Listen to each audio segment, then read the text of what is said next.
in the community. You also have the benefit of now you're not paying UI benefits to these people. Right? You also have the benefits of now you're not having to pay food stamp usage or expenditures. And then these people, part of this income is going to get taxed. And it's go into local, state revenue, federal revenue. And then finally, there's a set of non-pecuniary benefits that you're going to yield. That is, work is identity. That was one of the things that Secretary Herman really reinforced with me. And so some of the work that Carl and our colleague Cliff Zukin have done about the psychological impacts of the recession, that there are some non-pecuniary benefits of these approaches. And so some of the future work I'm going to try to do is really begin to expand more on that. Fiscal policy, we've got to continue with what we've put into place, partly because I agree with what Norm says. We're still small portions that have gone out. And it's going to, also the lagging or the staging of it is probably going to work out well because it's going to really fill in the hole and potentially will help to mediate the length of some kind of jobless recovery we see. And then monetary policy. This is also another area where the Fed, please hold your powder on raising interest rates. That did some work, was published in the Journal of Policy Analysis and Management a number of years ago that showed the disparate impacts of contractionary, or in this case, tightening monetary policy. That the cost of money is greater in a Camden. The cost of money or borrowing is greater in Newark. The cost of raising or borrowing money in Appalachia is greater. And so, in order, if we start to pull that stimulus away too quickly, and I understand it, there's on average and what we're trying to maximize here, but it's just something we need to be aware of. Okay. Will it be enough? As I said earlier, extending unemployment insurance makes sense. We need more investments in education and training, particularly, and I'm agreeing with my colleagues here, in the time of weak job creation, human capital creation is a great time. It's key, very key. We're also going to need greater help with job search assistance. Okay? That you have a variety of folks who have been out unemployed for a period of time, job skills.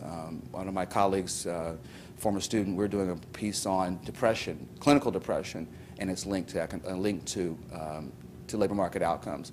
And we looked over the 2001 period. Don't have exact. We don't have the geographic data yet to link it to unemployment, but we do see what looks like to be a pretty sizable effect. That when we went into recession, those who were clinically depressed, you saw that they had a much harder time getting jobs. It didn't seem to be dropping a labor force, but that was for African Americans. You find the result that African Americans seem to leave the labor force, while women and whites and low-income people, they just have greater. The depression seems to be associated with a greater difficulty of finding a job. And then the final piece on will it be enough and going forward is I do agree that there has to be probably at least a conversation about public service employment. Do a lot of work with Mark Morial, the president of the National Urban League. He and others are starting to be strong advocates for some kind of direct job creation beyond just summer jobs. That this is really job creation for either targeted for certain metropolitan areas, and then also for prime-aged adults.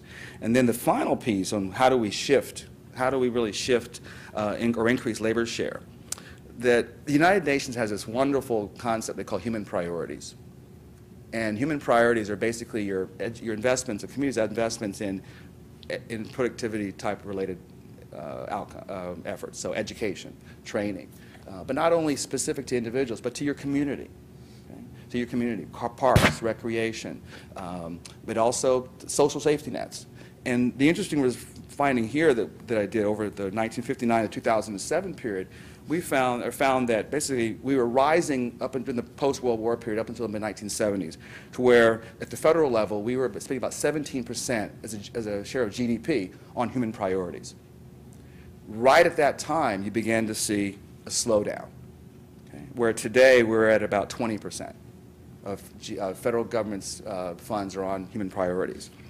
What happened in the mid-1970s for those people who are students of income inequality? What happened there? Yeah, if I show you that chart, it just boom.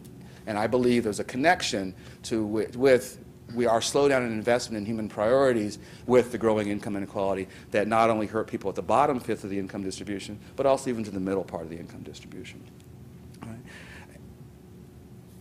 I've been trying to construct some numbers for New Jersey.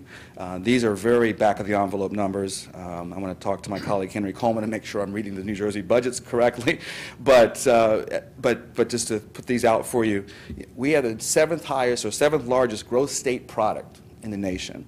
Yet we're spending, my estimates today, again, they're preliminary, we're spending about 4.3% of our government expenditures are on human priorities within our state. That's, so to credit to the Corzine administration, that has edged up a bit over their 3 to 4 years as leaders, because before that in the late 1990s and in 2000 it was about 3.4%. So there has been a modest increase. But again, though, positioning ourselves to go forward, well, how do we increase these expenditures? How do we increase these investments? Because they will have productivity latent returns. Well, one, clearly, there's very little appetite for tax increases, right? Okay. So ultimately, it comes down to our values and our priorities. And if you look at some of the work that the National Priorities Project does, they do some great work where they try to show you, again, if you're an economist now, one of your favorite phrases is opportunity cost. Right? My 14-year-old daughter, she exactly knows what it is. And having 2 parents that are economists, and even my 9-year-old, he gets it too. But here's an example. So take our expenditures on Iraq. Since 2001, we spent $687 billion in Iraq. They estimate that in 1 year that you could make the following human priority investments. Over 200 million Americans could be provided with health care. Over 128 million students could receive Pell Grants in the value of $5,350. And then also they allow you to do this at the New Jersey level. And New Jersey's contribution to the war in Iraq has been about $31 billion. With those, they estimate that we could produce about 2.8 million individuals with health care with that amount of money. 5.8 million students could receive Pell Grants. You could hire almost 500,000 elementary school teachers. So at the end of the day, right there, if the tax appetite's not there, we have to really, again, we're at this great moment right now, and we can really use this recession as a way to retool, as a way to really reevaluate where we are as a nation, where we are as a state, and local communities. And so where do we need to go as a society? At the community level, that what's happened over this period of growth and inequality, we've also seen, and it was finally manifest itself with regards to the financial meltdown in the banking sector of growing systemic risk. But I argue in a paper that looks at Hurricane Katrina, the Midwest floods in 1993, the corporate Enron scandals, that systemic risk has really pervaded throughout our society. And for certain groups, they've already known a systemic risk. Right? Certain minority groups, they've already known systemic risk, that you can have you get the flu, and that small piece of flu can have has effects that can really spread all throughout the economy because we are so much more interconnected with one another. So the final comment I want to make is, again, really we need to use this episode as an opportunity to recognize how we can achieve, and we're doing this work at my involvement with the United Way, or really how we can work to grow capacity in terms of how we help Americans. And so yes, it's a very tough time for us, for many Americans, many of our colleagues, but again, though, we now need to move forward with how we can sort of move the ball down the field and bring back those periods of the late 1990s, if not even close to that. So thank you. Look forward to your reactions.